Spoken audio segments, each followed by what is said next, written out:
இன்னைக்கு அனைத்து இந்திய அண்ணா திராவிட முன்னேற்ற கழக ஆட்சி முல்லை பெரியார் அணை புரட்சி தலைவர் அம்மா இருக்கின்ற பொழுது உச்ச நீதிமன்றத்தில் சட்ட போராட்டம் நடத்தி 136 அடியை 142 அடியாக உயர்த்தப்பட்டு அணையை பலப்படுத்திய பிறகு அந்த நீர்மட்டம் 152 அடியாக உயர்த்த வேண்டும் என்று உச்ச நீதிமன்றத்தில் தீர்ப்பை பெற்றார்கள். அம்மாவில் மறைவுக்கு பிறகு அம்மாவுடைய அரசு உச்ச நீதிமன்ற தீர்ப்பின்படி அணையை பலப்படுத்துகிற திட்டத்திலே நாங்கள் இறங்கினோம்.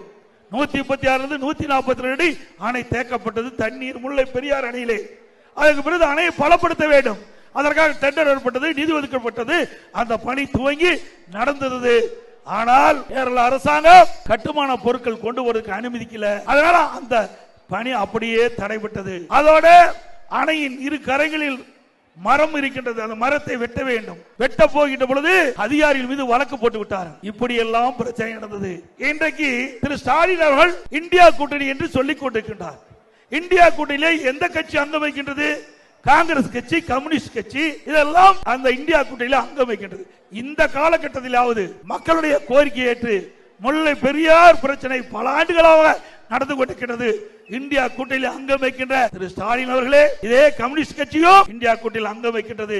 அவரோடு பேசி ஒரு இணக்கமான உறவை ஏற்படுத்தி நம்முடைய மக்களுடைய நீண்ட நாள் கோரிக்கை 152 அடி நீர்மட்டத்தை உயர்த்துவதற்குண்டான நடவடிக்கை மேற்கொள்ளுங்க.